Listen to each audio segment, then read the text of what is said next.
Don't want that. Heard about it? Yeah. This time we'll call the April 13th, 2021 meeting of the Jackson County Board of Supervisors to order.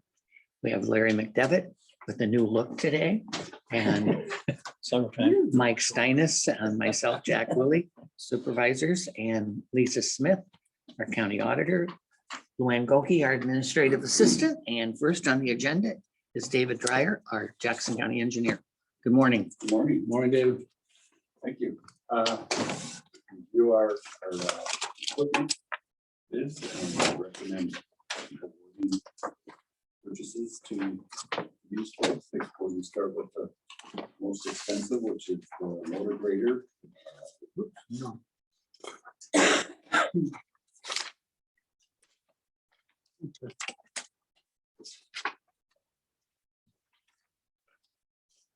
It is from Martin Equipment for a John Deere. The base bid of $375,000 with the deduction for a trade-in of our old Caterpillar 148 of $60,000 for a net bid after trade at $255,375. How old was the old one?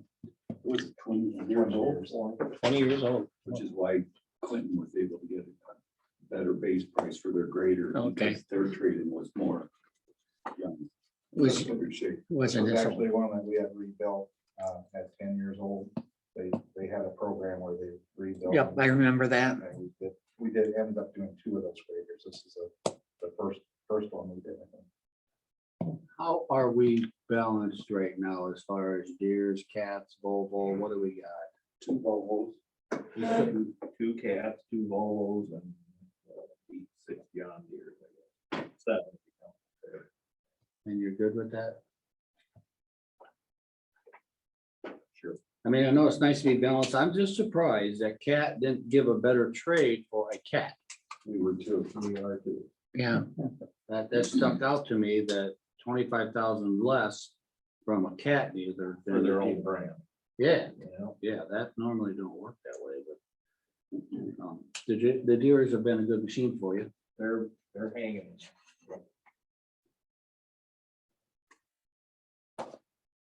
You recommended the low. We would recommend the John Deere. I would make a motion to move that we acquire the John Deere as quoted. I would second. a motion and a second to purchase from Martin Equipment, motor grader at $255,375. Further discussion? Seeing none, all those in favor? Aye. Aye. Aye, motion carried. Where's this one going?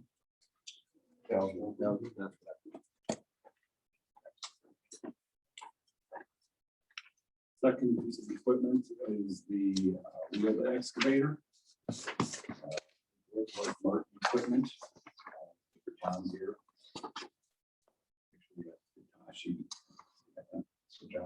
John Deere.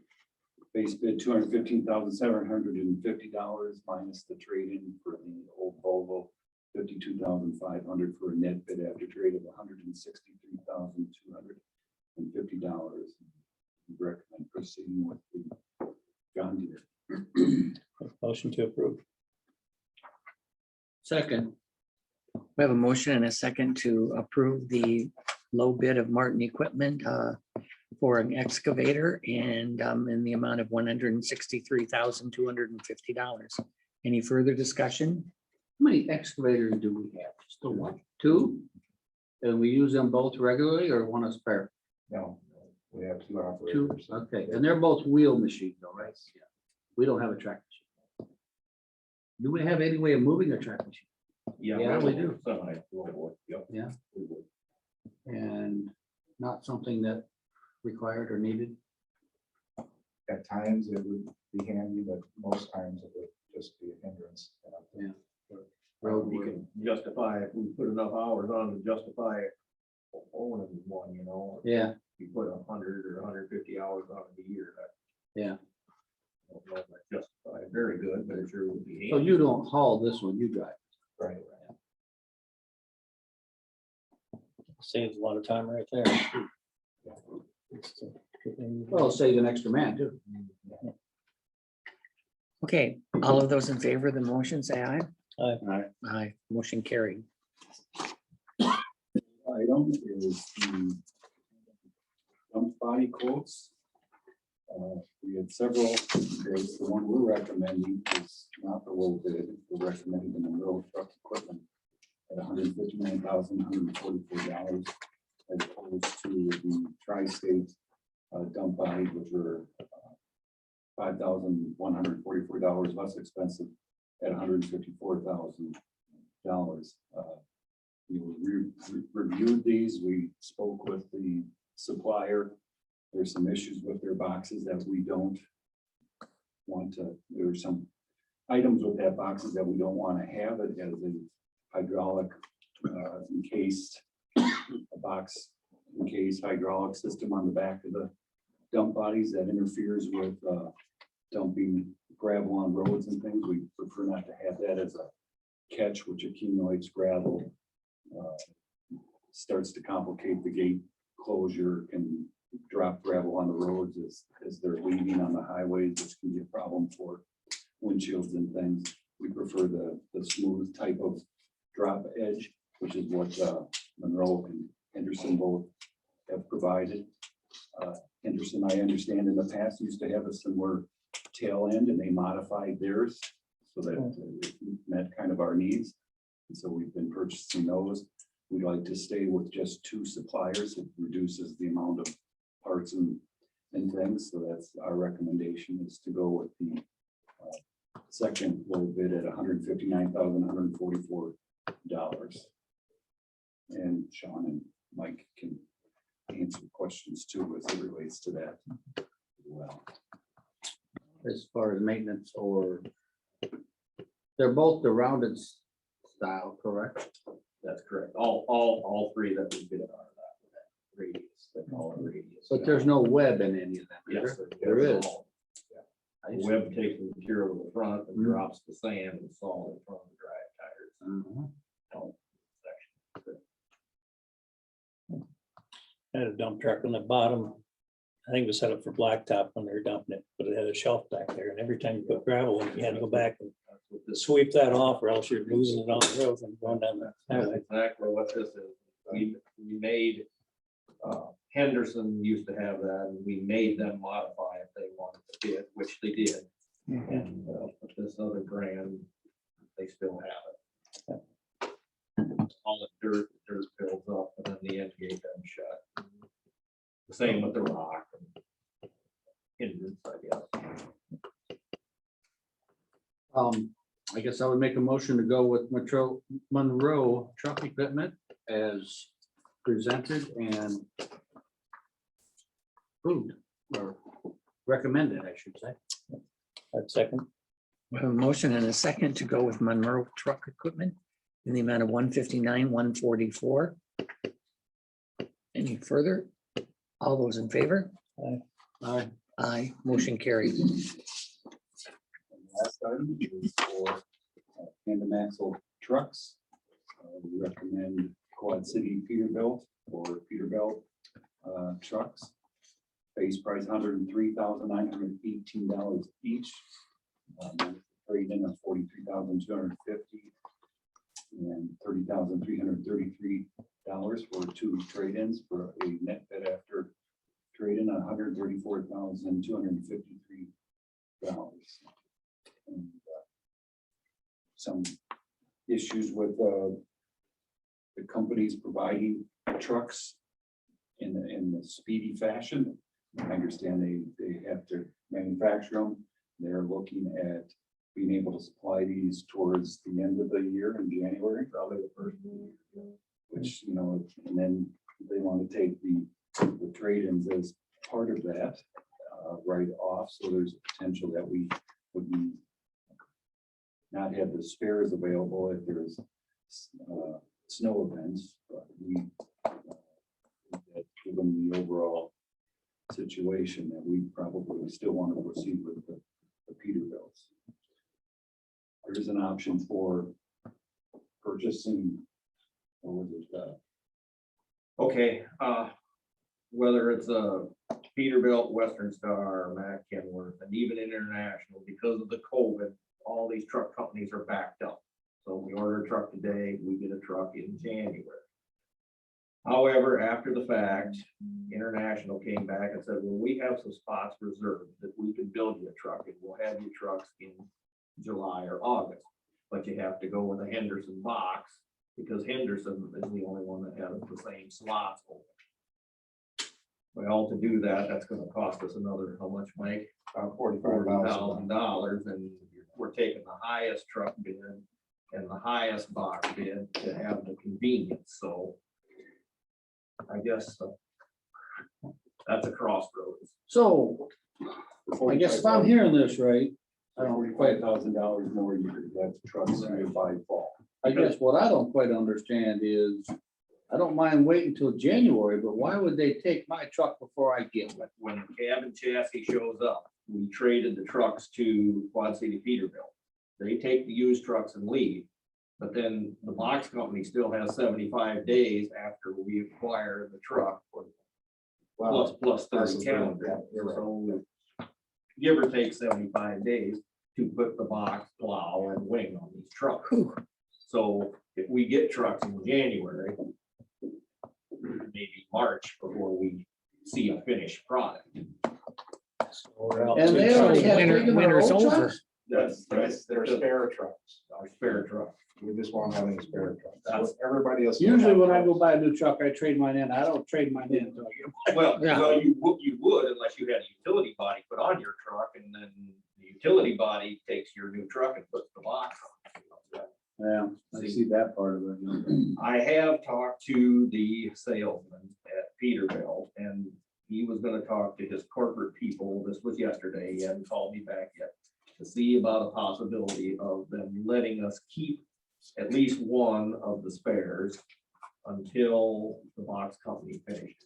So as of yesterday afternoon, we're not completely dead in the water. And if the weather's good and all the trucks hold up, it won't be an issue. Yeah, Just yeah, the yeah. extra- That's a huge if, Yeah, though. yeah. But so we still have enough trucks, but no spare. Right.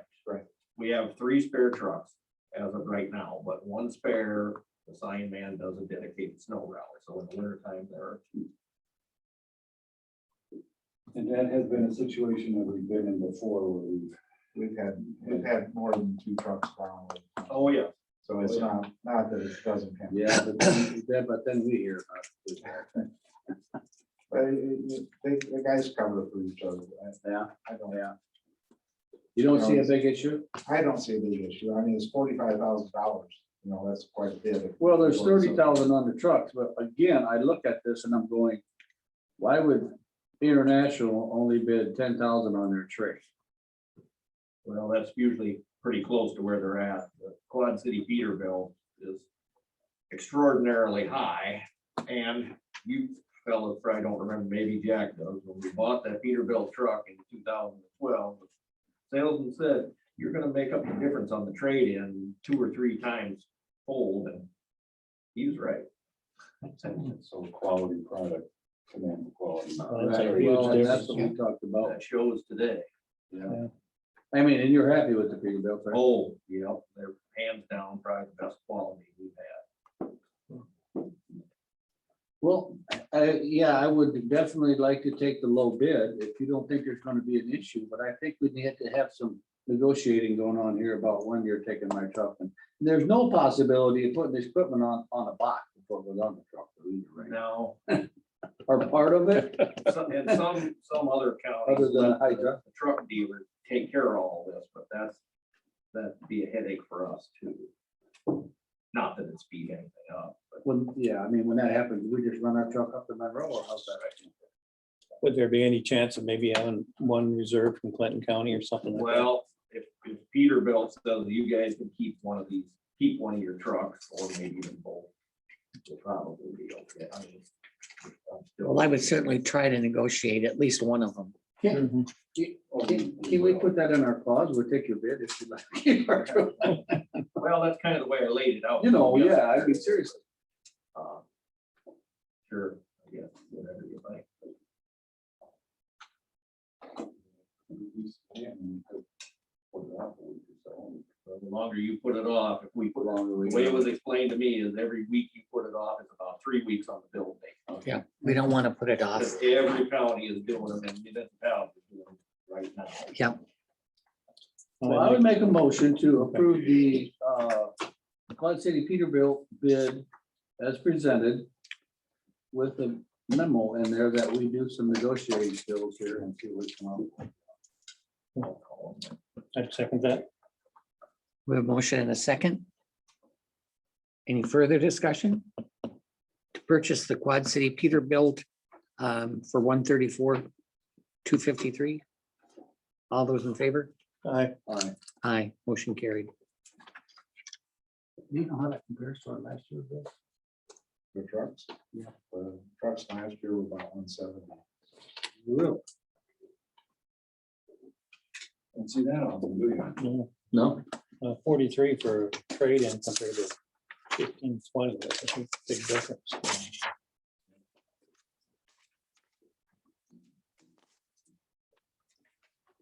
Okay, item number 2.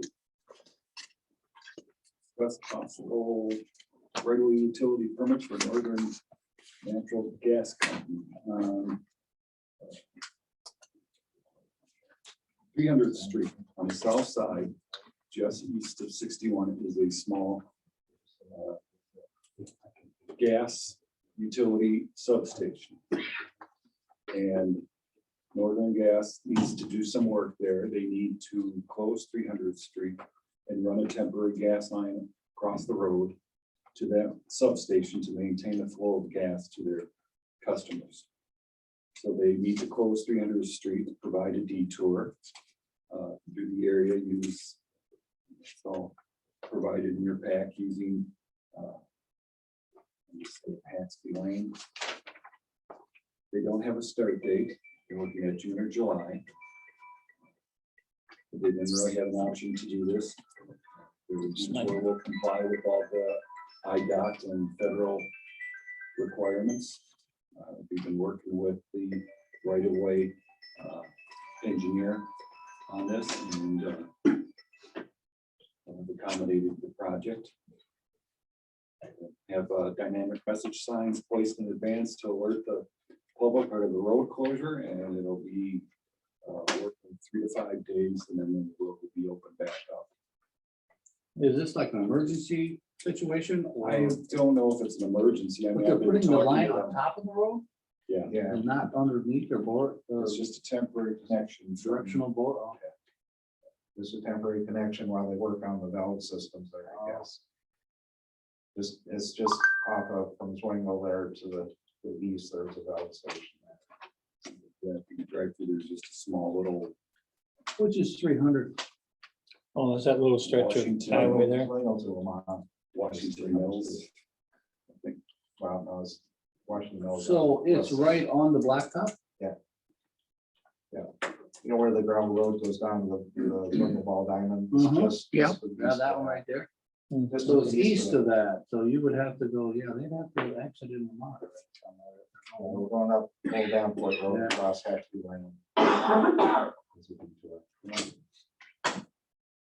originally wanted to use gravel roads for the detour, but we went back to. Well, that's just as good if you're going north. If you're going south. you're Well, going the residents will find their own way generally. It's just Excuse me. providing a detour for someone who may not know exactly where they're going, but locals, they'll find their own ways that they don't detour.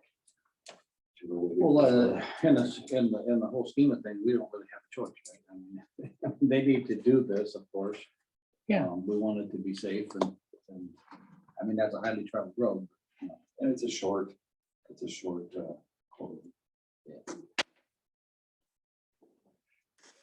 So we recommend approval of that. Motion to approve. Second.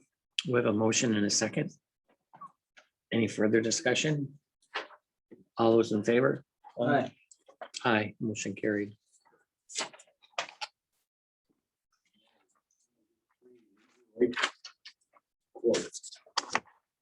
Part of our discussions for the 5-year road plan. There was interest expressed for paving a segment of Leisure Lakes Road past the Jimmy's, 700 feet to the west, which gets you up the hill and should reduce the concerns that we've received over the years. We received over the years with washboarding, washouts Right. and things associated with the hill. The bids came in from 3 companies. River City Paving was a low bid with $46,662.68, which is a good price. Mike put together the package and did good work on that. So it's kind of up to the board whether you want to proceed with paving that section. We think we can accommodate it cost wise, and it's a good price. And what's the total? It's gonna be like 6 inches, did you tell me that? 6 Yeah. inches. Yeah, 22 feet wide. And 700 feet, does it make the corner? Yeah, It's it's right right up around the up corner, hill. just to the top of the hill. Not to the mailbox. No, that's 4,900 feet up. Oh. So that would be almost 4 times more expensive. Yeah, So is this- $300,000 to do it all? Yeah. Is this more of a like a trial type thing, or we're pretty certain that we got enough base there that, Oh, it'll hold. yeah? Personally, I like it, and it sounds reasonable to me. I mean, that road from that corner up there has always been a problem. That's been Yeah. a, It's higher volume and. yeah, Yeah, well, school buses even coming down around there, it's not, it's just not not. safe. We get, in this we town. get calls from the school a lot of times, and then the residents up there a lot of times. That it's rough and I know it's not, needs a- blading or something.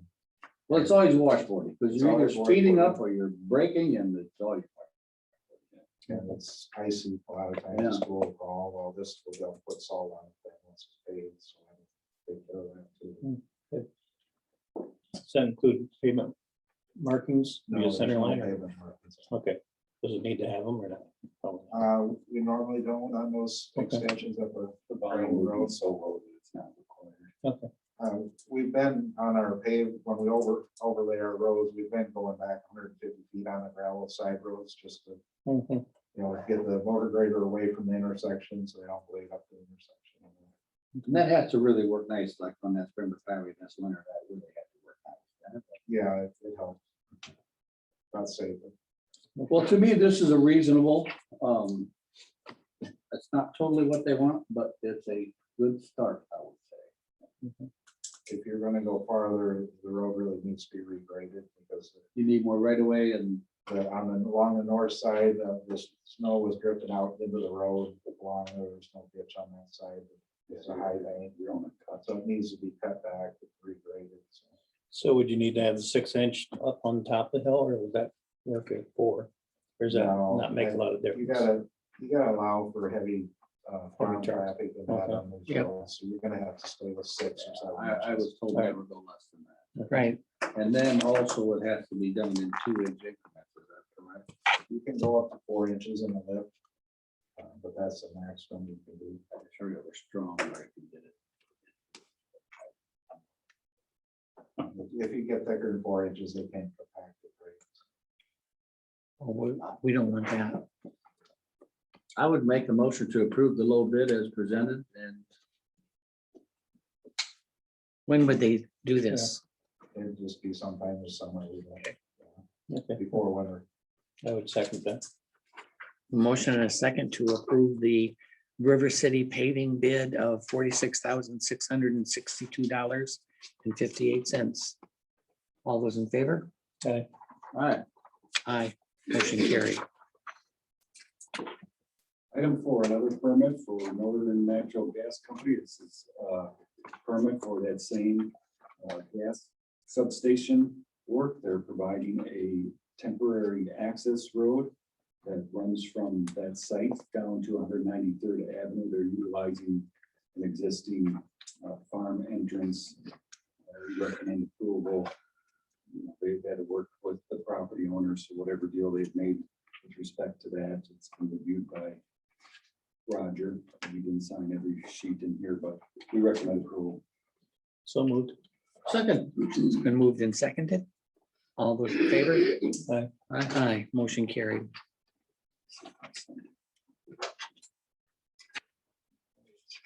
And then another permit for Brian Dunn. This is for a Class D field entrance on 167th Avenue near 175th Street. Used by Roger in the Fields. We recommend approval. So moved. Second. Motion and a second. All those in favor? Aye. Aye, motion carried.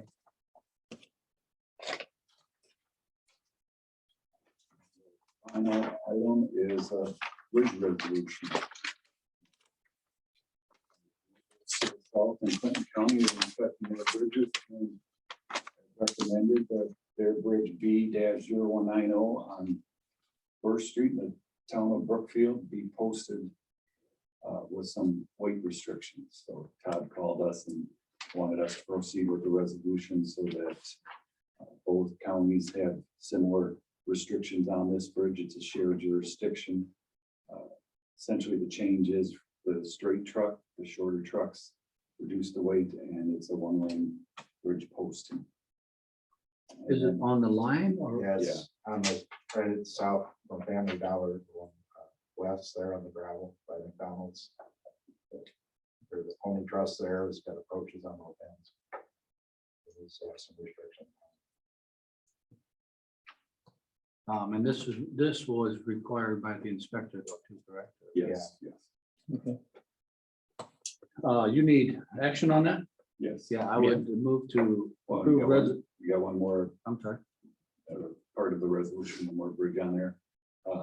The 82nd Avenue Bridge, Channelworth Bridge, on the 0138, that's the bridge the garbage truck hit. Need a resolution to restore it from the 10-ton temporary posting back to 19-ton. Signs are already in place, but we just need to follow through with the resolution. I would move to approve resolution number 805-04-13-2021. as presented. Second. We have a motion and a second. All those in favor? Aye. Aye, motion carried. And we'll probably have some other bridges changes forward as part of the inspection cycle for this year, including the 120-year-old Caven, is that how you say it? Caven Bridge. So that'll be in the future. Inspections are coming along as Yep. required. Yes, sir. So far, Question, maybe you can help me, maybe not. I know I read a couple emails in the last week, one from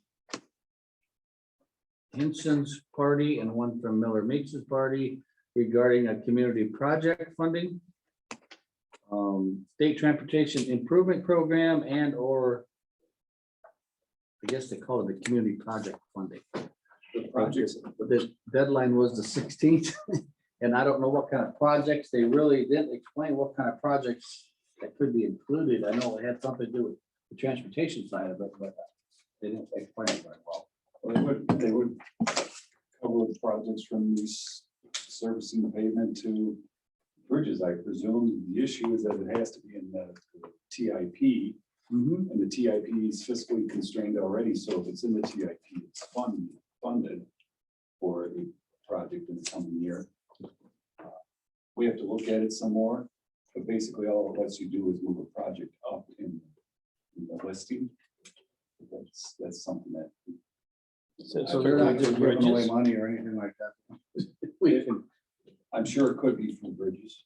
What about that blacktop project? What was your rate? It'd have to be in the TIP, and that wouldn't go into the TIP because it's a local road. but Oh, what about okay. resurfacing 250 as far as getting more of that done going in 22? That's what it's for, 22, right? I have to look at it in more detail. But then they give you a week. Yeah, Yeah, Well, that's, I mean, what's on Friday and it's due next, the 16th? yeah, you almost need to have the projects just waiting for those. Well, we got some waiting, but I don't know what the Well, process I is. mean, ideally, it would be nice to start replacing some of those old large bridges, not even small gravel road bridges, but I just read it. I read it twice because it come from two different offices and. Yeah, didn't and understand when I so read it, I thought, God, not giving us much time to get something No, ready, no. And maybe that's the purpose. probably. I don't know. So I'll look at it in some more detail today. And see if there's anything, any chance of doing it, but it's, Yeah, you got 3 days, so. yeah. And we talked yesterday a little bit about the insurance from our bridge. Yeah, we've been in contact with the insurance company, the adjuster that we've been dealing with. When we sent them the final bills for the repair work, said that he was no longer involved with the project because of the cost. It's been kicked up to a higher level. Said they should be contacting me last week, which I haven't heard anything from them.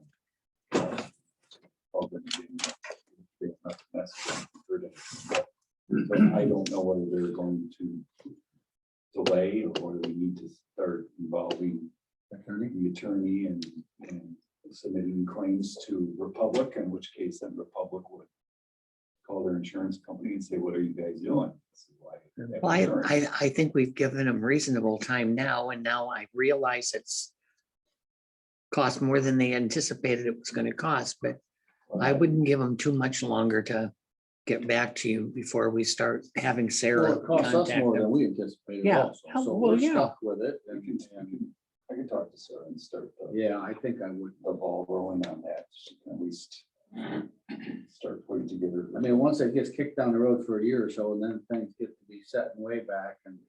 When they want to start negotiating. Yeah. So we gotta We're pretty touch close. on getting there.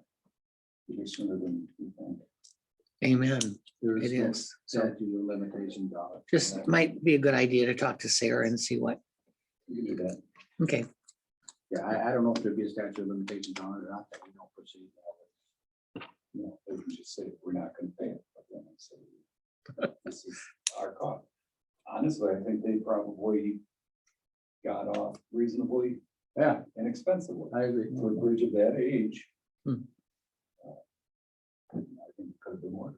Well, I think we're probably fortunate that we have a local contractor that I is think available. Schrader stepped up to the plate for us. and Absolutely. took care of it, where a lot of counties, nobody might have touched it because of it's. Oh, they touch it, but there's a price Yeah. tag attached. to it. Well, no, what I'm saying is a lot of them would have looked at it and says, that's just too risky. of a project." Yeah, you're Just right. replace it, replace the whole thing. So I don't want to be involved. The risk is too much. And Yep. When there's risk, price goes up. And I absolutely. think too, IIW did good work in identifying Sure. some.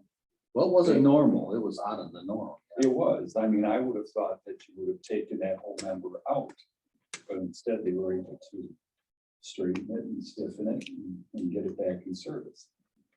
I think that the insurance company should be happy at that, but nobody's happy at spending $200,000. No. We still haven't paid it yet, And that should be included in it. which I told them we were gonna send in the bill for that too. And that was only, do you remember? It was something like $1,200 or something. Yeah, it wasn't a lot. 1,800, I don't know. It wasn't very much. We should get that raw steel. Absolutely. It's all part of the project. Yeah. Okay, All right, thanks, guys. yep, thank you. Thank you, gentlemen. Yep. Yeah. Thank you. David, are some of those things I have to sign? Oh, yeah, I always do that. This time, do we have any citizens wishing to address the board? David Heyer, are you on? I am on. Okay. Your time Thanks. slot. Thanks for giving me a few minutes this morning. The request that we're asking for is a letter of support that we can attach to a grant application that we're working on this week to submit for an Iowa Rural Innovation Grant.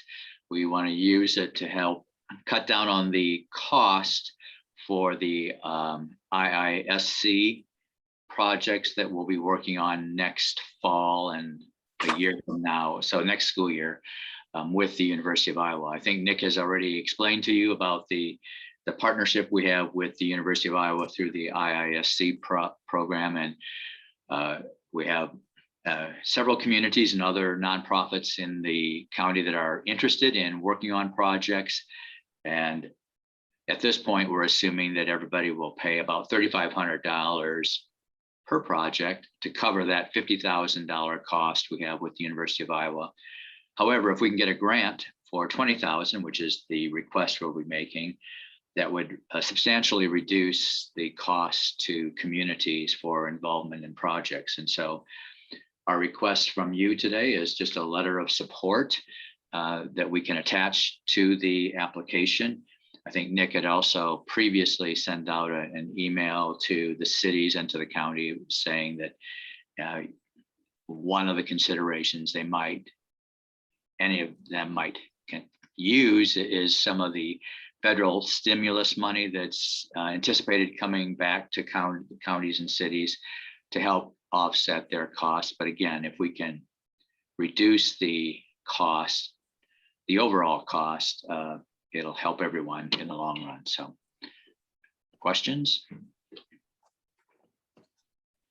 No, I looked it over and I'm in agreement with, you need action on that? Yeah, I would make a motion that we send a letter of support to move along the grant application.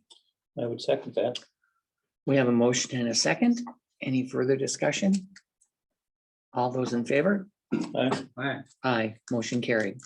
thanks for your work, Dave. Hey, thanks for your support, and we'll keep you in the loop as we continue to move forward on this. So thank you. Okay, Thank you. thank you.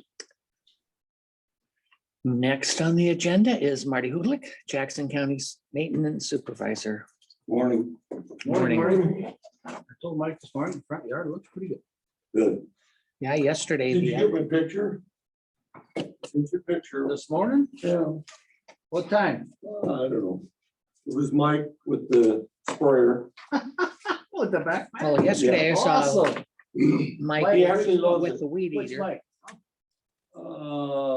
Tracy, John? John, yeah. They are handy, I'm just saying. It's really tough in my department. We talked Mike, we got Mike Reagan, Mike Tracy. So. I guess I'm here to talk about the drain field up at the Andrew Jackson Care. I have bids to get it seeded, leveled, seeded, but I'd like to hold off because I'm trying to get a hold of Roger Grove with Grove Industry. He's the guy that takes care of the system. Inspection. Right. And I haven't received, I called him twice. He has not called me back yet. We're thinking we might be able to get rid of some of the tubes, Okay. put them down to the ground, which would make the job, we're hoping, less costly. Mhm. So I'd like to wait with them. I talked to Jared, excuse me, talked to Jared. Jared said another week or so won't hurt anything. So I'd like to hold off on that until I hear from Roger to see if we can do that with the tube. And I don't know, what is there, 100 of them sticking on the ground? Have you talked to Frank about it? We talked to Frank, I He talked was to not Kimberly. involved. Jared talked to the guy, it wasn't Roger. It was whoever came to do that. Mhm. And he thought we could eliminate a few of them. We can't eliminate them all, but he thinks we can eliminate a few of them. So I'm waiting for the Fine. yes, Yeah, yes, you okay. can, or no, you can't. So who would do that work? Cut the pipes off? Yeah, and I would think whoever had a handsaw. Marty and Jared, they talked, Jared kind of indicated that maybe he'd be willing to, all you do is take the cap that's on the top of the pipe and put it on the lower. Right. So we just- did talk to, just to add a little bit to it, we did talk to Kimberly, had a conversation, and we talked to ECIA, where they had engineered that whole thing. So the ports would not really be covered per se, but they'd be low enough that we could go over top of them with a mower without doing any damage.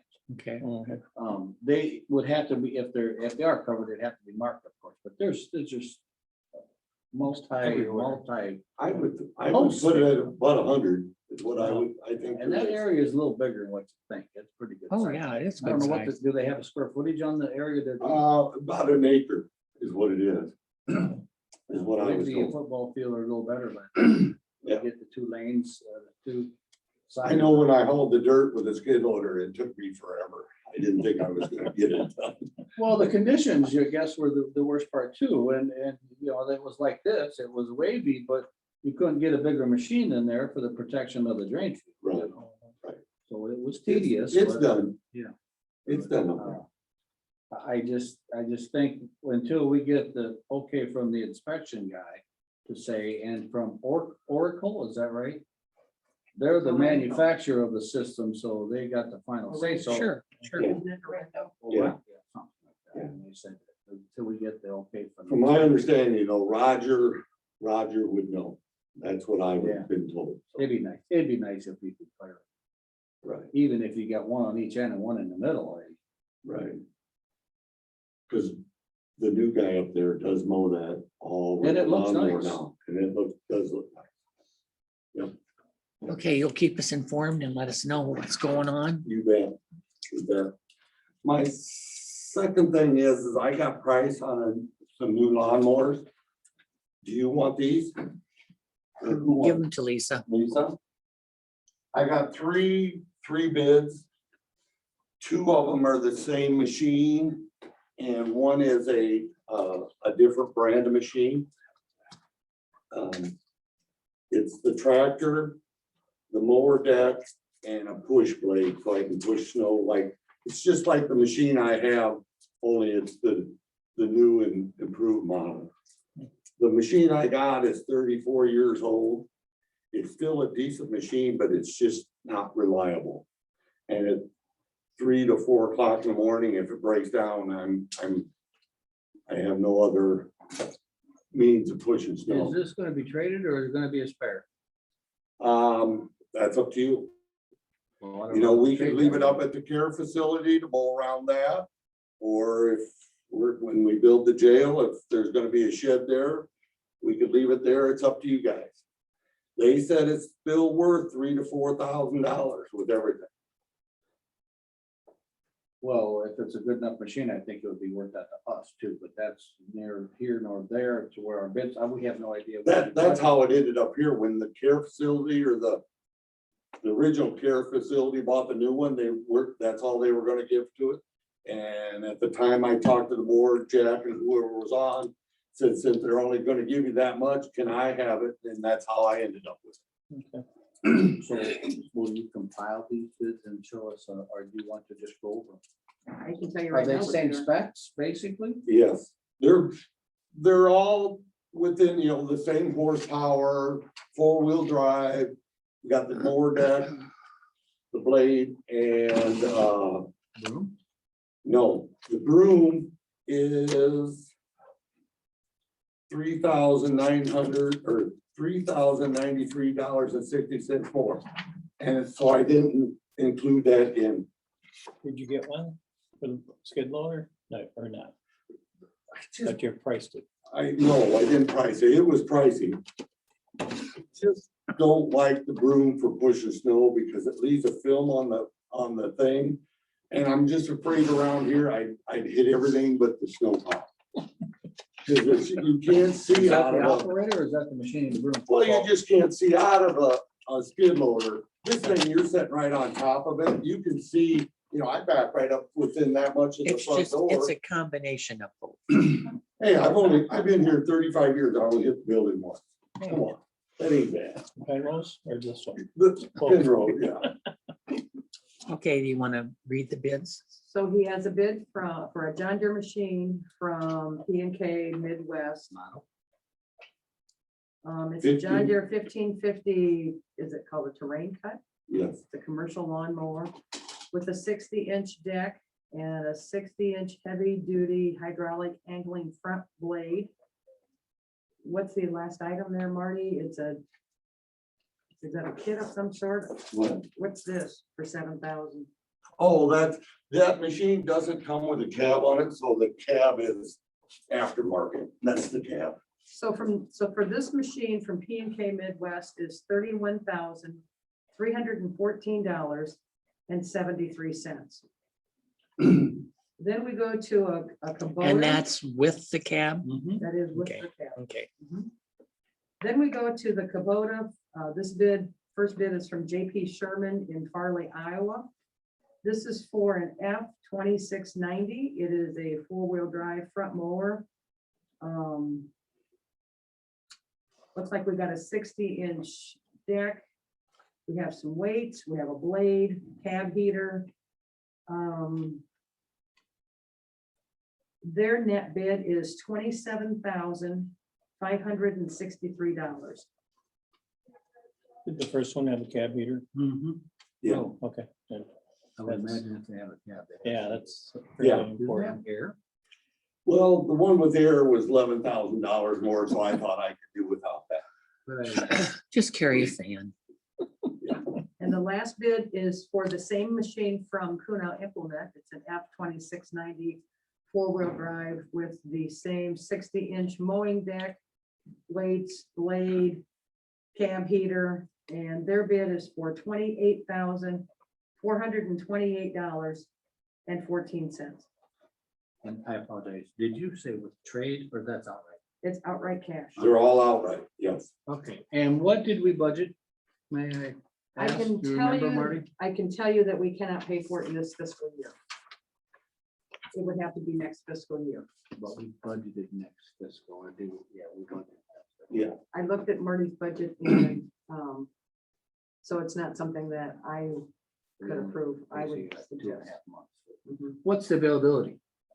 Because It- I'm telling you, you go to implement dealers, there's nothing there. Right, and it's, I can't remember the exact number, but it's a couple, 3 months. So we wouldn't get it for free. Yeah, and I would talk to them, I'm sure they would let us order it, so it's here by the time, July. yeah, Okay, but I would definitely touch base with it. get your number. Yeah. Get your order in. So P and K, $31,314.73. 314.73. Kunow Implement, $28,428.14. And JP Sherman for a Kubota, $27,563. It's Kunow, Kubota too. Yes, Same machine. same machine.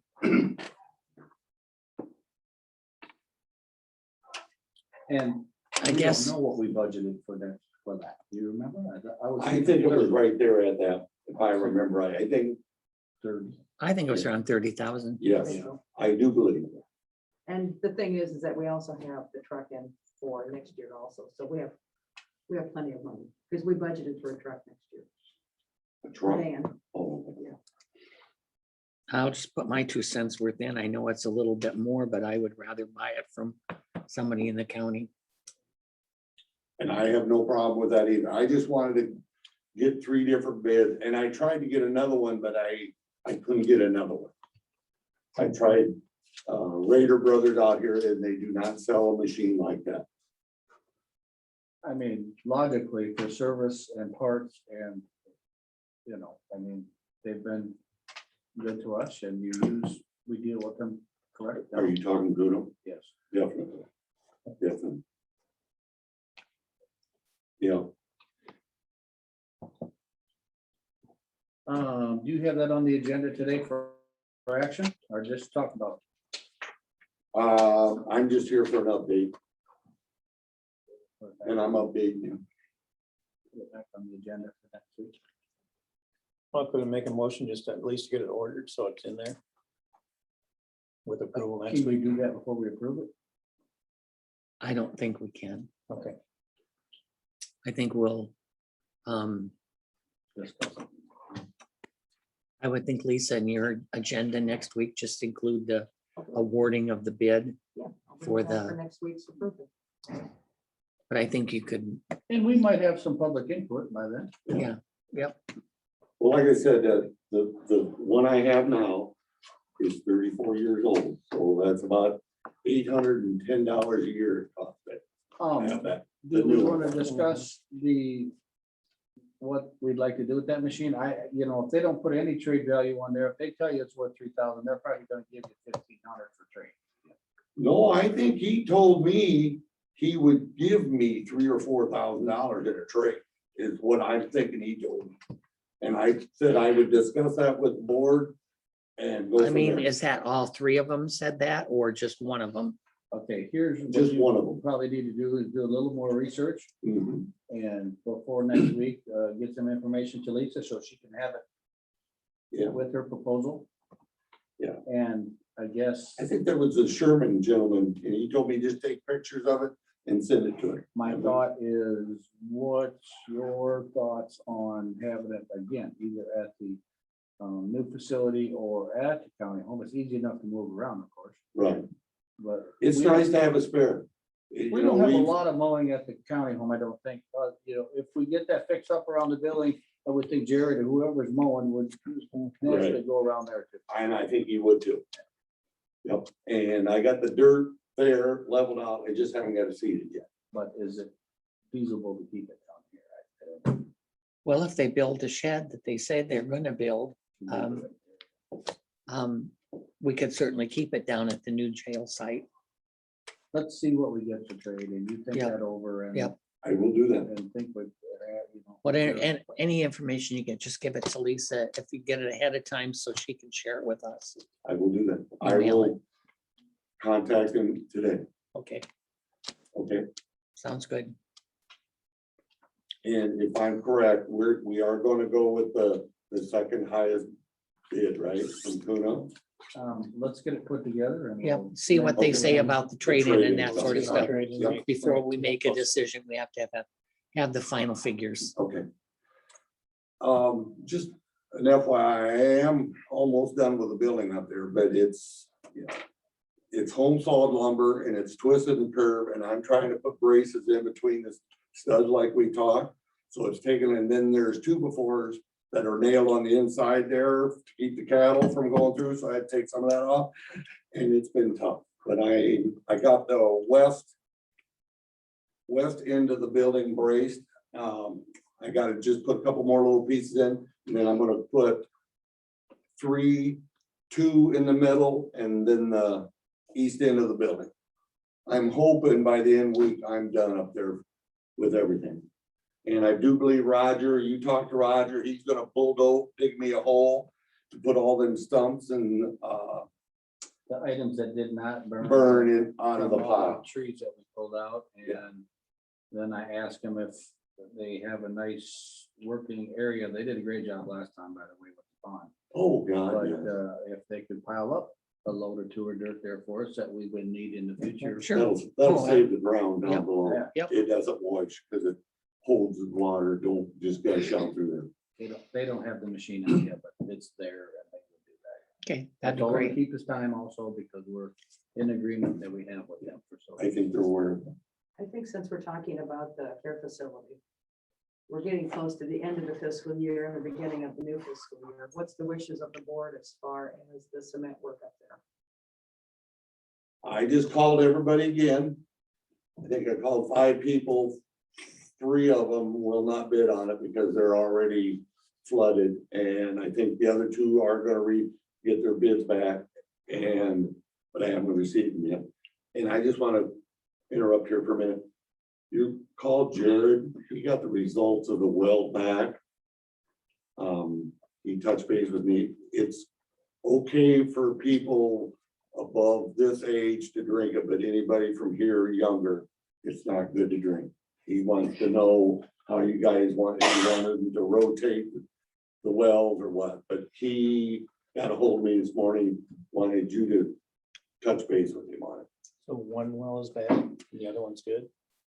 I would, I think it's always been that way. yeah, that's my understanding. I'm not for sure, and I don't want to say because But we talked I was about- driving when he called and I couldn't really hear it. We talked about that when Nick Woodward was looking at that, and Brian was here yet, and they talked about putting some kind of valve in there. I don't remember what that was all And about. I think I put the valve in that white pipe that went up over. I Yeah, did but that. I think there was something else somehow that we could set it off. Yeah, still retain our water level in the tank in there. Yeah. I think what they don't want is the drinking water to come out Coming out of, of that tank. the $30,000 or 30,000 gallon tank. Reservoir tank. Well, I can understand that. Huh? Yeah, I can Well, understand it's that. really no different than a water tower, but that's. Yeah.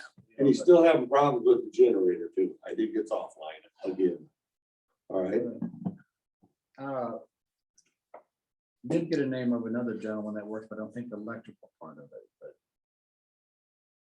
As far as the cement goes though, yeah, we talked to the couple contractors that we thought we better rebid it, because that was 6 months ago. yeah, I think 2 out of 5 are gonna rebid it.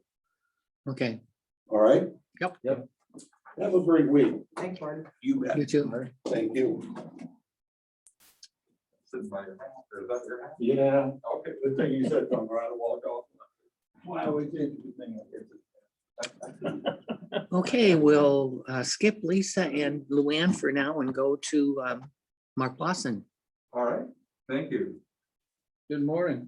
Good morning. Morning. What is the protocol? Do you want me to leave my mask on or take it off? It's entirely up to you. You're far enough Yeah, away you're far from this. I've been that's why that's- vaccinated, so I can- We're 6 feet apart, so Okay, all right, I'll take it off so, just so you can hear me a little better, so. Well, first of all, thanks for meeting with me today. I don't think I've ever formally come to a board meeting before, but obviously I'm Mark Lawson. I'm a district court judge. I'm the liaison judge for Jackson County now that Nancy Tabor retired. right. And I guess the job of the liaison judge is to kind of be a go-between between the chief judge, Judge Grieve, court administration, and then the board supervisors in the particular county. So that's the reason that I'm here. Judge Grieve asked that I come and visit with you to discuss an issue that involves what we call First Amendment auditors. I don't know if you're familiar with this. It certainly wasn't on my radar, I guess, but I did watch a video on it this morning. I've been gone for a couple of weeks, so I watched a video this morning on it.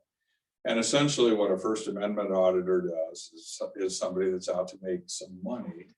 Oh, They come into, imagine that. yeah. They come into a public building, not always a courthouse, sometimes a city hall, maybe a courthouse, maybe a room like this.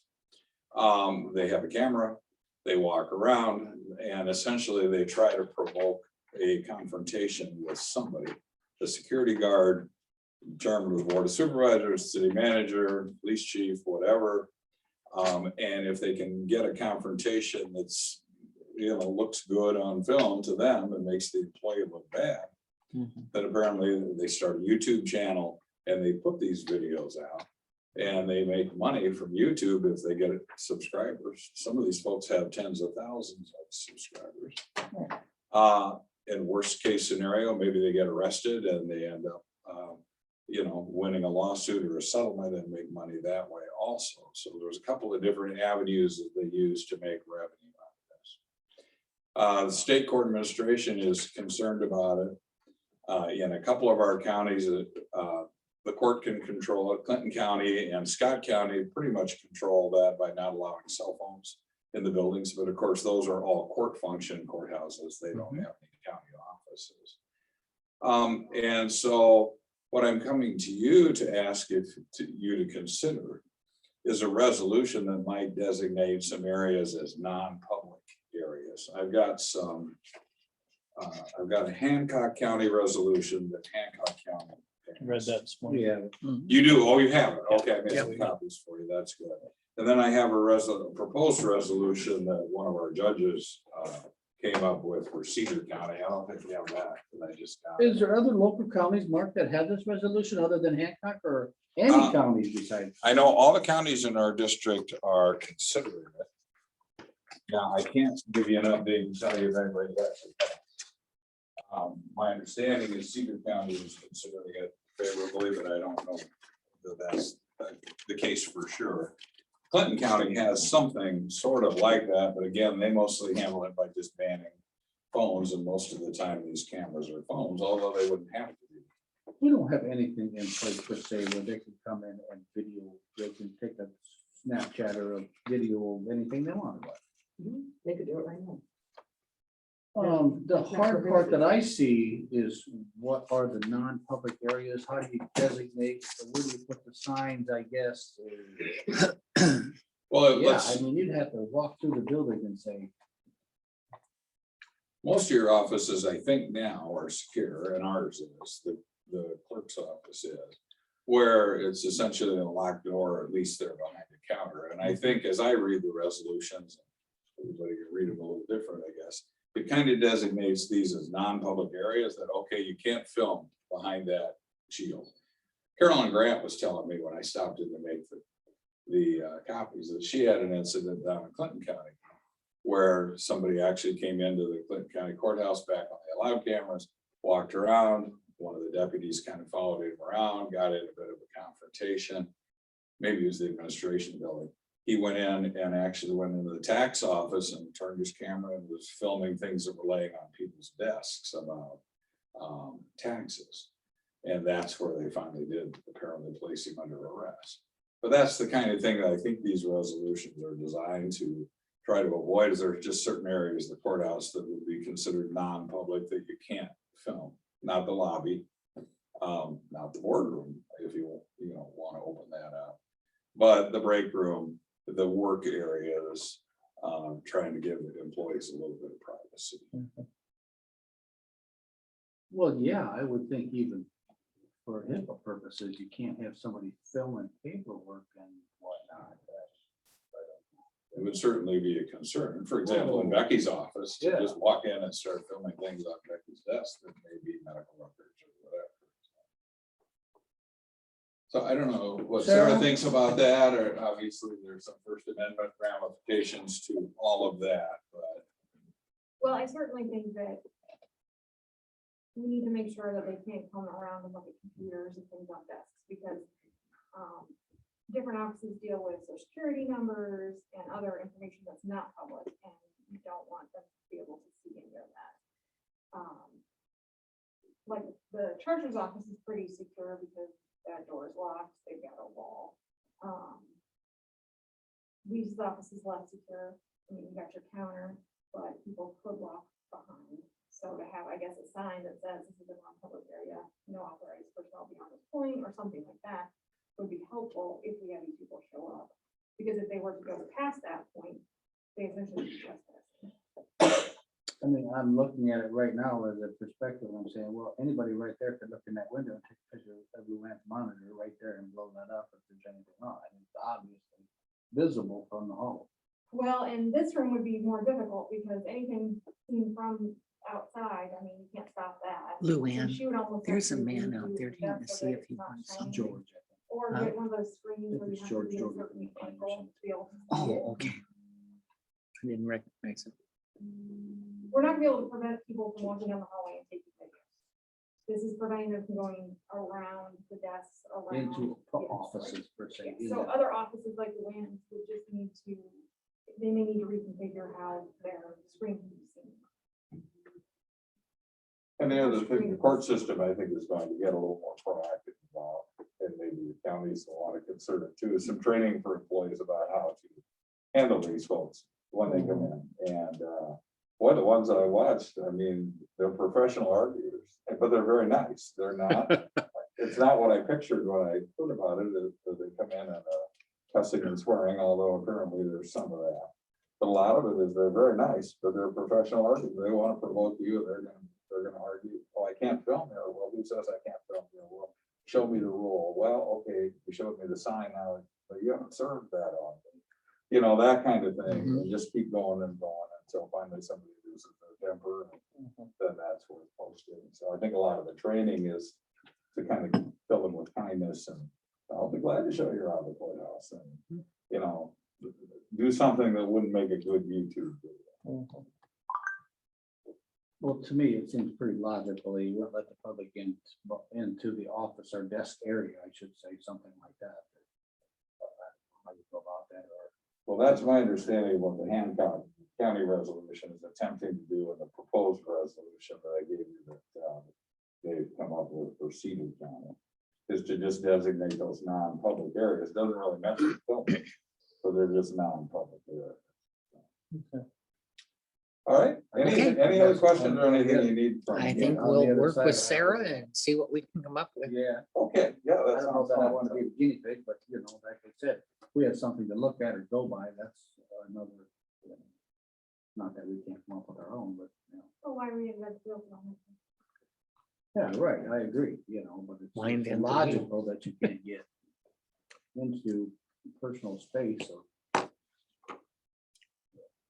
Okay, well, I appreciate you taking the time to listen to me. Now let's Okay. get on with your meeting. Thank you. Thank you. Thanks, Mark.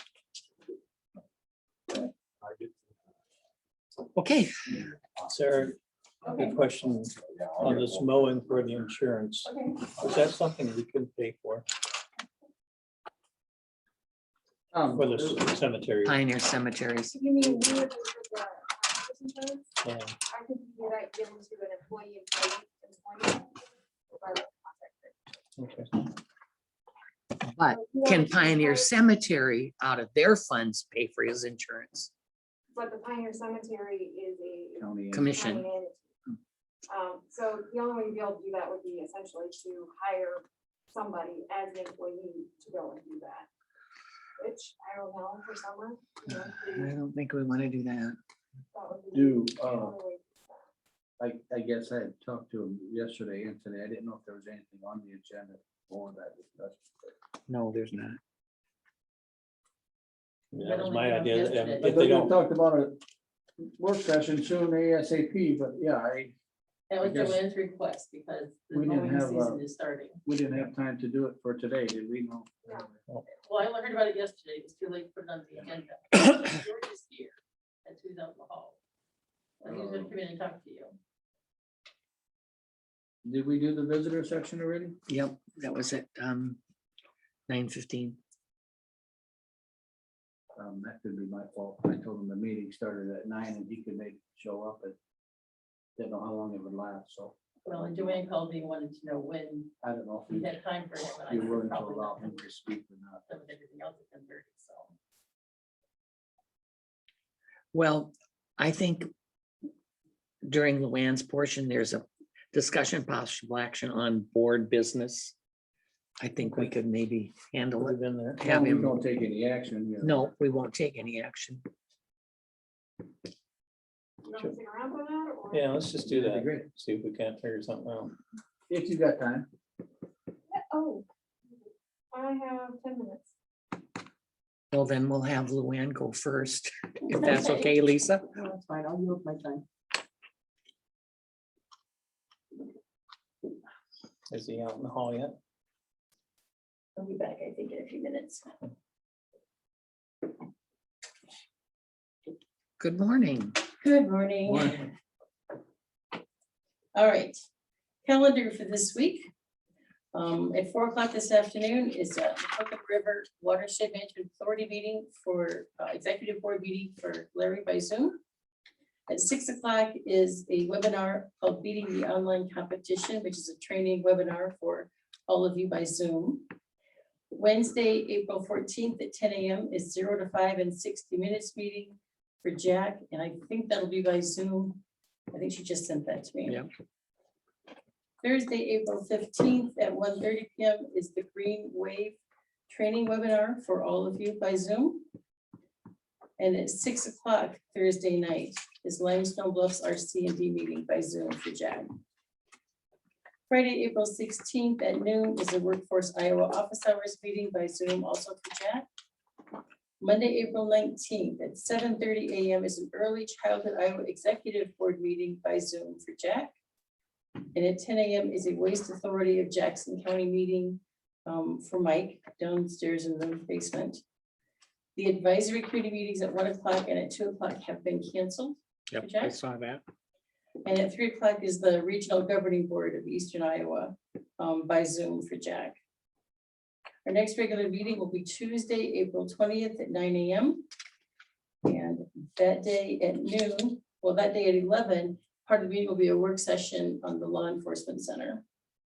And then at 12 will be a work session also with John Hanson on the extension building, the Together We Build under the fairgrounds. And at 6 o'clock that night will be a conservation board meeting for Larry. I think they've also finally set that up by Zoom.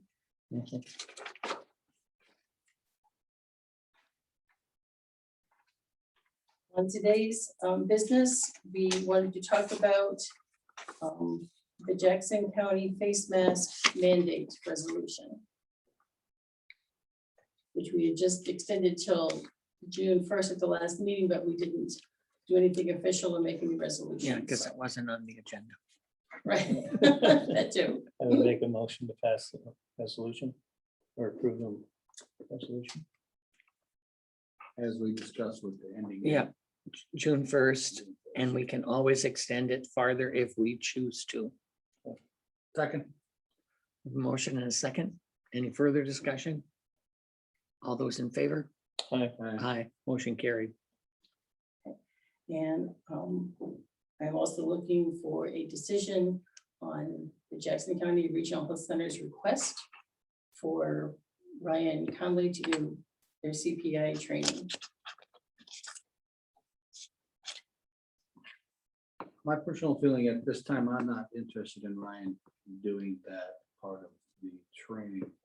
We've discussed it with many of our local emergency personnel, and there was only one EMS service that said that they don't want to be certified. They wouldn't mind going through the training if time permitted, but there's no need to be certified for it. I think it's more on Genesis' responsibility to train their employees, but that's just my own opinion. I don't think it falls into Ryan's job description as to what he was hired for.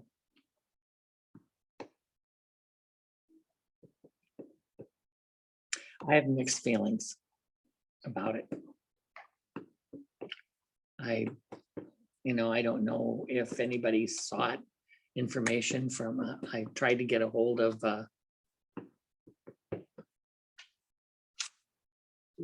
Jean before I left on my vacation, and I didn't get her. But Well, I think we can certainly table it, and if you want to get some more information on it. I and would have- like to do that. I just didn't And have have time. either, more input again from Ryan and or Jean, or anyone, I guess, so we certainly can table it. I think we should table it for now, and I will try to get a hold of her in the next couple days so that I can then talk to Ryan I after make a that. motion to table that as further discussion. No second. It's moved and seconded to table action until we get further information. All those in favor? All right. Aye, motion carried. Keep it on the agenda. Okay, I will. Thank you. Do you want to see if there- he's here? Please, that's part of your business, discussion on board business. Yeah, Yeah. I can see he's out there. It looks like he's here.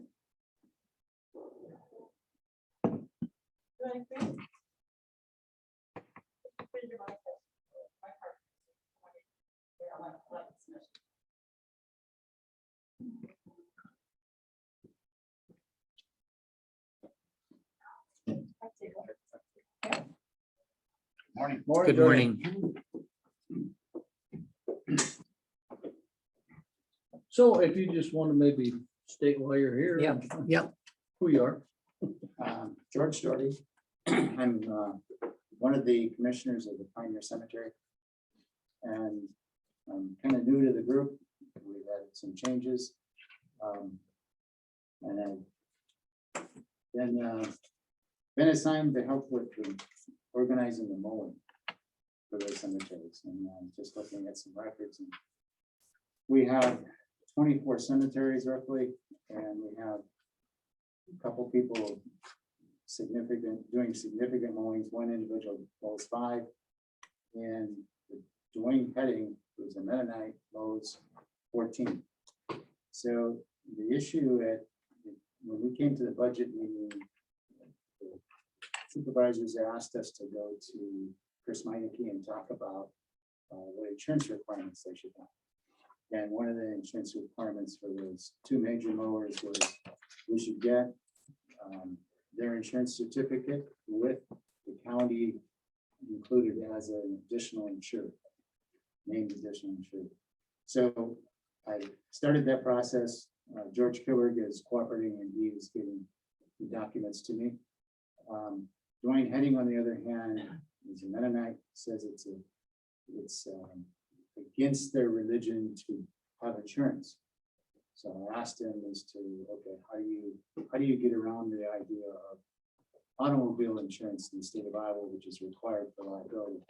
And he said they have a religious group that's on a statewide basis that provides them with liability coverage and it's self-insured, which is fine. I asked him, does that cover your businesses? And he said, no. So he's, in the past, he's been mowing the cemeteries for 6 years. In the past, he gave us a certificate or a liability release agreement, hold harmless agreement, which basically says that they'll take care of their own costs, and if anything happens, they're responsible. Have you seen that, I don't remember Sarah? that one. Did you want- have a copy? I got it mailed to me, emailed to me, but I haven't actually looked at it. So we've been going on that premises for the last 6 years. As far as we know, there's been no incidents. We're very pleased with the work they're doing. I think in the past, and I don't know the history, but what I understand is there was some difficulty with other mowers. They would you'd hire a company and they'd send some kids out to mow, and they had trouble with them breaking stones and doing different things. So the Headings group has been very reliable, and the other commissioners all tell me that they would appreciate being able to continue to use them. Has Meineke seen this? Yes, he's familiar with it. Yes. Okay, His Sent an email yesterday later about 3:30, explaining his position, and as far as I guess the point is, we still have to protect the county's interest. And he talked about third party, so, I mean, he said maybe this agreement does exempt the lawnmower guy himself, but if the public would be there at the same time and a rock flew and hit somebody and take an eye out, then what happens, you know? I mean, that's a sad scenario, but that's, you know, I don't know. Does it ever happen, or do you allow nobody there if they're mowing? I don't know how you go about that. Yeah, and I was going to suggest that. I talked to Dwayne, and he said, to his knowledge, there's never been anybody in the cemetery. These are cemeteries. sure. Never been anybody in the cemetery when they're mowing. And I guess we could put that restriction on them as to, you know, if there's any visitors there, you either have to wait till they leave or come back. You know, so that, and I think, well, Chris Meineke also told me that the county does have insurance for visitors to those cemeteries. Let's leave the lawn mowing out of the picture. So if I go visit the cemetery and stumble and hit my head on a Right. stone, the county has insurance for that. I don't know if it would cover if I was there and I get hit with a rock with the mowers. But he said, you know, for visitors, you do have insurance. But I think Chris's concern is that, yes, we have insurance that covers that, but we shouldn't have to, because we're not the ones going wrong. So that's where he's coming in, is that rather than the county being the first line of insurance, it should be the contractor that should be responsible. Well, if, does that statement of, what would you call But it's a liability. it? Hold harmless. Liability statement from them. Is that, All this is doing is saying that if they get injured, they're not going to come back and sue us. Chris's concern is that somebody if other they than injure the somebody contractor. else? Okay, And a rock is a good example, but there could be other instances where a person mowing could be responsible for something that happens to a third party, whether the mower is there at that time or not. I can think of anything off the top of my head, but, you know, Yeah. as soon as we get sued, we'll remember, you know, an incident, but. Well, we talked about this last year when Joanne was in here, and we talked about the mowing, and they were pretty adamant about they're happy with them and they want to use them. I questioned at that time, do we really, by right, should we put this out to bid? Well, she indicated they were happy with it, and I understand that. But again, if you put it out to bid and somebody's bid is much lower or whatever it may be, I think they're still liable for their damages, of course, and consequences to pay if they do hit a headstone or break something, or, you know, if they're not responsible, well, then fire them, you know, I mean, or whatever the consequences are. But I don't have a problem with Mr. Headings doing the mowing. If, you know, in this day and age, like Chris said, play by the rules and get insurance. I don't know. But you know, we have to be covered. That's my only concern.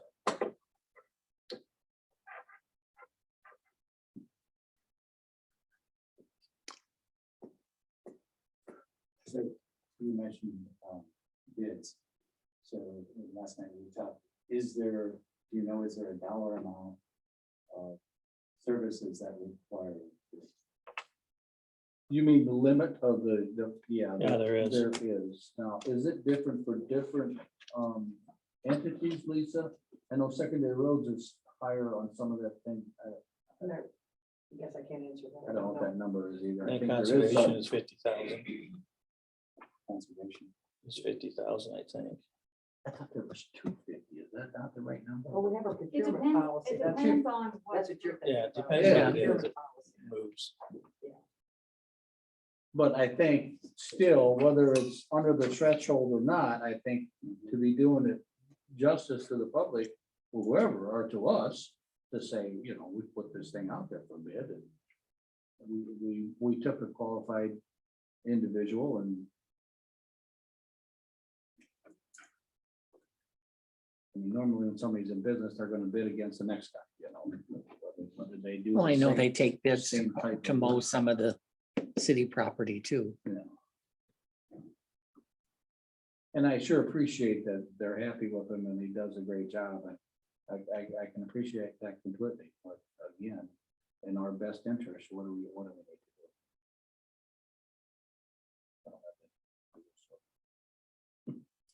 Until, I don't Is either. there another, a more detailed hold harmless agreement that he could sign? Well, the issue is that he cannot waive the right of a third party. So the issue here isn't that he would get hurt or damage something. The issue is what happens if someone outside of himself and his children that are helping him is damaged or tries to sue without him having insurance, the county is liable automatically. There's no, He can't take on that responsibility on his own. And one of the a things, waiver only does so much. That's Okay. basically what. well, I the think, waiver- yeah. It says that he won't sue us. and the thing that we talked about is, you know, if we paid the insurance or if the cemetery commission paid the insurance, then he would have to become an employee of the county. Isn't that what you said, Sarah? Yeah. Something, yeah, a vendor, yeah. Didn't we have an issue several years ago where someone got hurt mowing the cemetery and we had to pay workers' comp? Yes, but was that the conservation? I was thinking it was, Or was it 90%? I was thinking it was Pioneer Cemetery. I'm not 100% on that, but I know that we ended up paying and it was questionable. Chris did mention that there was an incident, I don't know how long ago, but several years ago. Yep. And we did pay him under workers' comp as an employee, although they were not.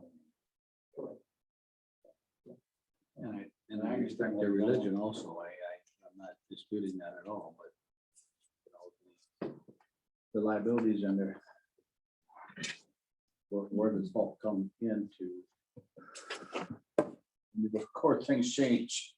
Yeah, Yeah, I don't know that this carries any weight, but Larry mentioned something about Larry. Ambrose mentioned, you know, discriminating against them because of religion. I think the answer that Chris had for all this, he said, they're working in a world that requires insurance. They've managed to do something about it for the automobiles.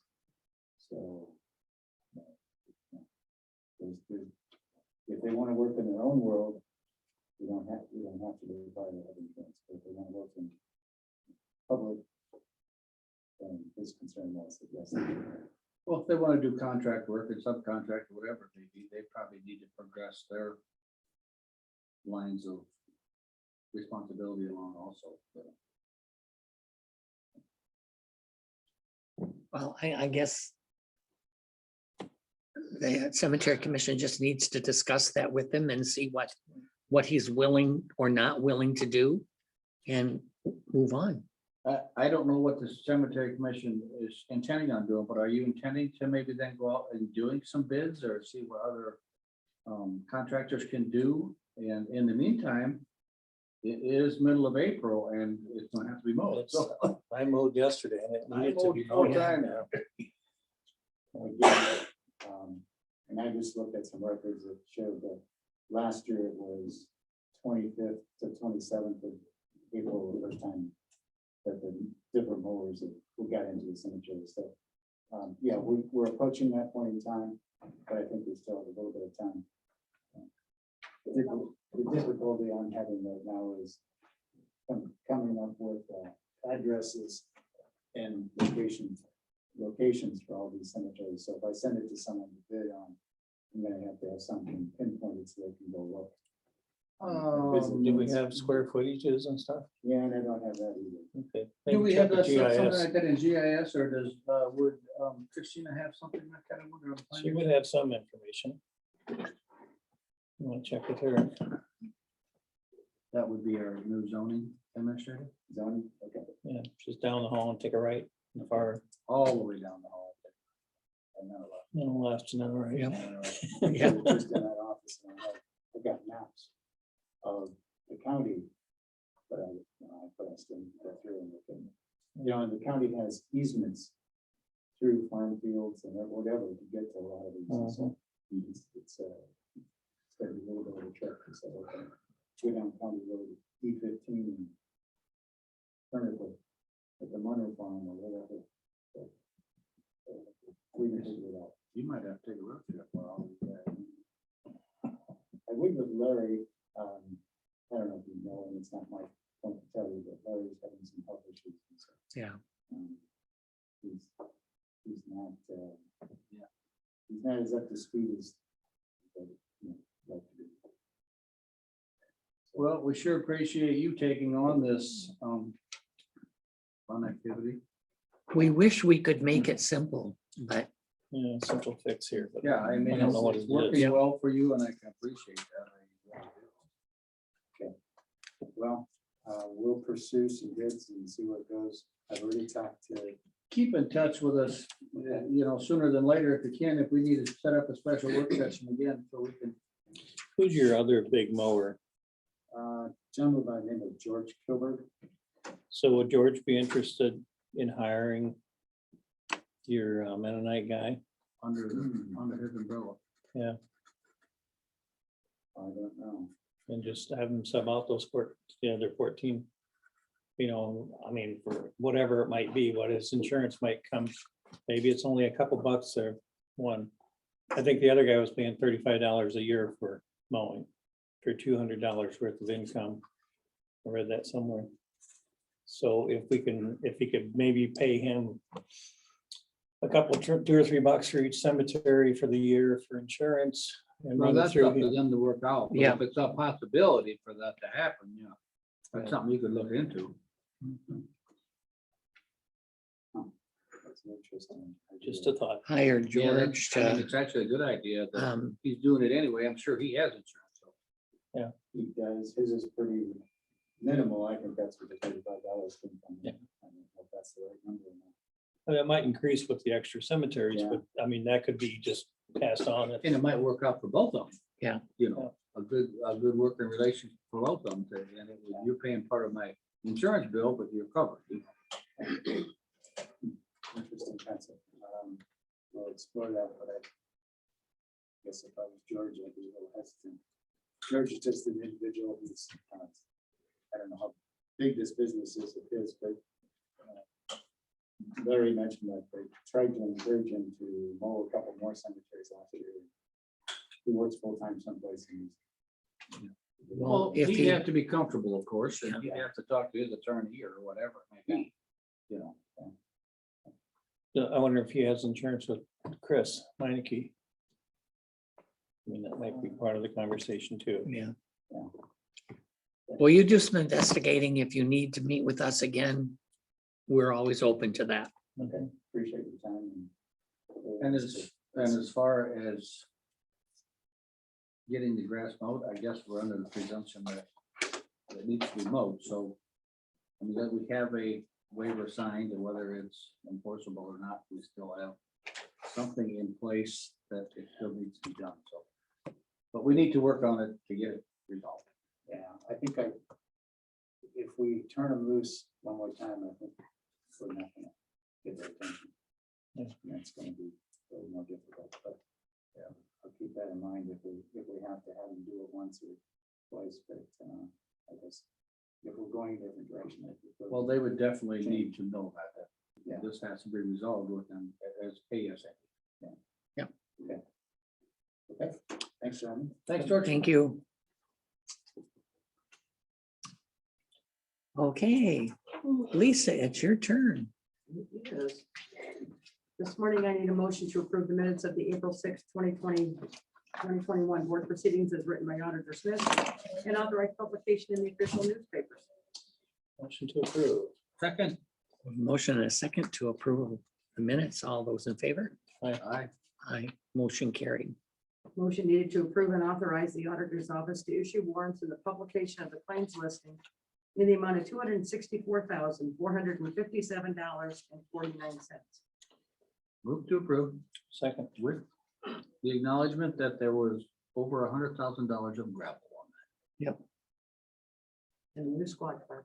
that. And a new yeah, squad car, yeah. Okay. We have a motion and a second to approve. All those in favor? Aye. Aye, motion carried.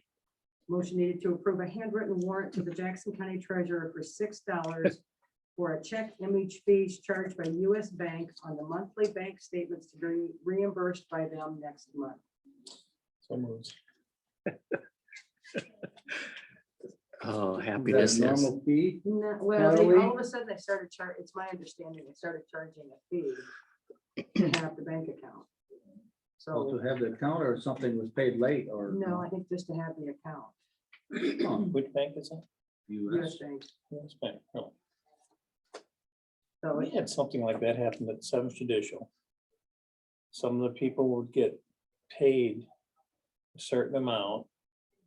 Not very much. I mean, like $17 or $18, something like that.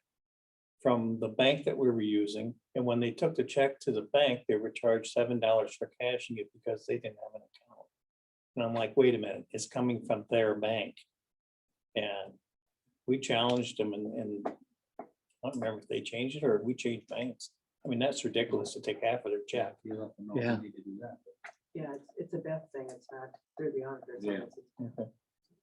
Where were we at? I'm sorry. Did we have the motion in a second? You do have a second. Yep. All those in favor? Five. Aye, motion carried. And my last item today is I need a motion to accept, place on file and authorize the chair's signature on the county recorder's report of fees collected for the month of March 2021 in the amount of $56,956.20. So moved. Second. A motion and a second to approve the report from the recorders. All those in favor? Aye. Aye, motion carried. And that's all that I have for the board today.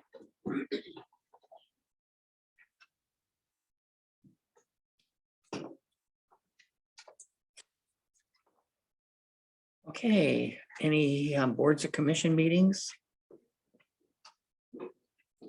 Anything on unfinished business? Is Becky still coming? Yeah, I was just gonna say, do we need to call her?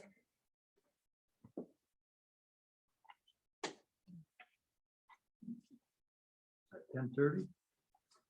No, her extension, I think. Here, I can call her. Okay,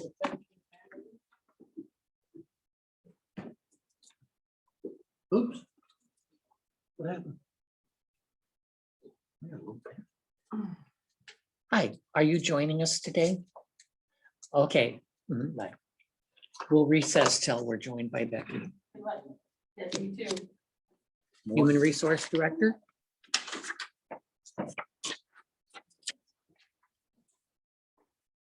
Good morning.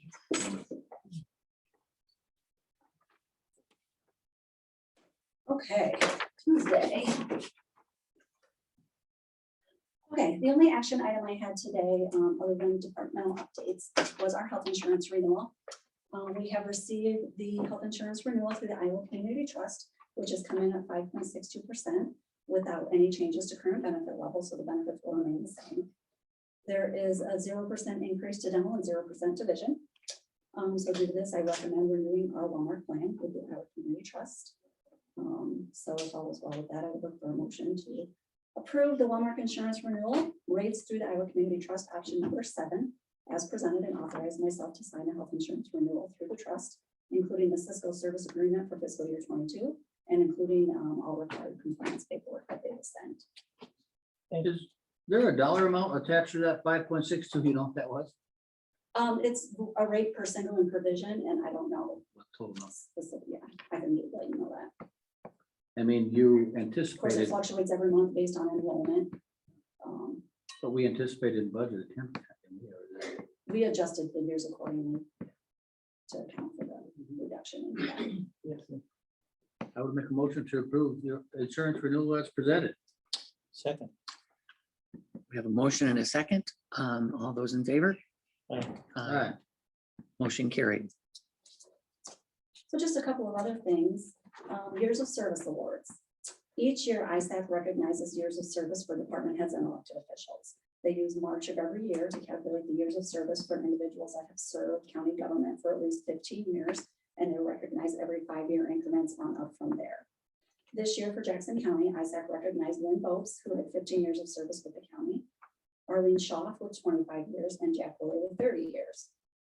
Due to the fact they only recognize department heads and elected officials, I wanted to recognize the other employees that meet the same years of service requirements, which would be any of those employees who have been with Jackson County for 15, 20, 25 years, et cetera, as of March of this year. And those employees include Shelley Hoy, she's been with us for 35 years. Roger Mueller has been here 25 years. Jennifer Jones has been here 20 years. And Dave Rathje has been here 20 years as well. Now, there's plenty of other years of service. Some people have been here 17, 19, 25, or 27, and so forth, but they recognize the 5-year increments from 15 years on up. So Okay. we'll try to do that as well. So We certainly thank them, everyone, for their years of service. yeah, we've got a You lot of also, longevity here, so, Absolutely. yeah. Yeah, that's good. And with that, I wanted to give a shout out to Rosie Schwager. She retired from the county attorney's office after 29 years of service here with Jackson County. So she was done effective March 31st, and she's stopped in and she's enjoying retirement. So Great. That's great. 29 years of service. Longevity to is Rosie. something you just don't see a lot of anymore. So Yeah, you know. we respect it. Mhm. NeoGov online training. NeoGov is an expansive online training or employment management system that services the public sector. It provides online modules that support like the entire employment life cycle. We use Vision for most of that, but they provide modules for recruitment, onboarding, performance management, and training. I priced the online training module over a year ago, and the online training piece alone was over $12,000. So we did not do anything with that. Well, IMWCA now provides access to this training platform to all of its members, which is a fantastic benefit Amen. and tool. Mhm. So over the last couple of weeks, I've done a couple of webinars to learn how to use the system, set up departments and individual employees. I think I accidentally sent Lisa an email trying to set her up, but anyway. I was working through some, it was a blood work application, I think. but I was like, I was "Ah." working through some of those things, but I did get the jail set up and have assigned trainings to each of their employees there. Andrew emailed me this morning and let me know that he has gone in and assigned additional trainings as well. The platform is very user-friendly. I'm excited to actually have it as, part of the benefit package with IMWCA. It's kind of like Karosh, where you go online, very user-friendly. You get an email when it's time to do trainings and those kind of things. We can log in and see who's been assigned what trainings, if they're overdue. It's just a very nice platform. So I look forward to rolling that out to more departments within the next few weeks. Trainings will be specific to the user and or department. I think conservation will probably be next because they'll be bringing on all of their seasonals and the trainings will be beneficial to them. So I'll work with Nathan on that, but every department will begin to see trainings coming through that. I I see the best benefit that it's just so easy access to it, you know. It is, it's on Yep. hand. Have it You- done. Yep, you can do it at home, you can do it on your work computer. You said Sarah, if you user-friendly. Now, wanna go Corus back and wasn't check something too. user-friendly for us. It is, if you've done any of the new ones, did it the has new one. upgraded, yeah, so. But yeah, it's similar to that, but it's a different platform, so I think employees will enjoy working within it, so.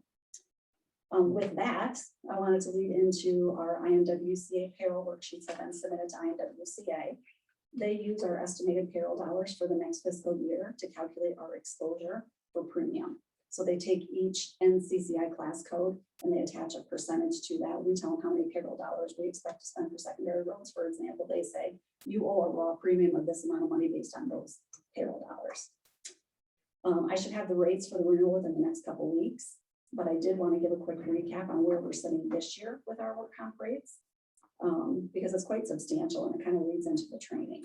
So our pure premium right now that they charged us for fiscal year 21 was $166,788.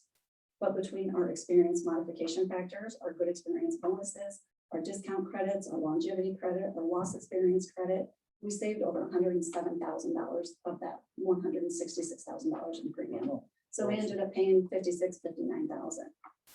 Now, those rates, those credits can change every year based on the efforts we make here to continue to achieve those discounts. So I just wanted to put a plug in that even though I know we have been trying to ramp up training over the last year and these new modules are going to come out, there's $107,000 worth of reasons right there for all employees to continue to do the trainings as assigned. So yeah, each department can look for more information on those trainings, but there's big dollars there that are trickling down from the efforts that we make. here. So, Amen. So a letter to department heads to make this noticeable and say, hey, look at what we're doing here. You're doing a good job. Let's Yeah, keep definitely. Yep. this up. So when we get our renewal, that should come in the next couple of weeks. They'll give us the discount percentages. They break them down for each credit. Like right now, we're at the 78%.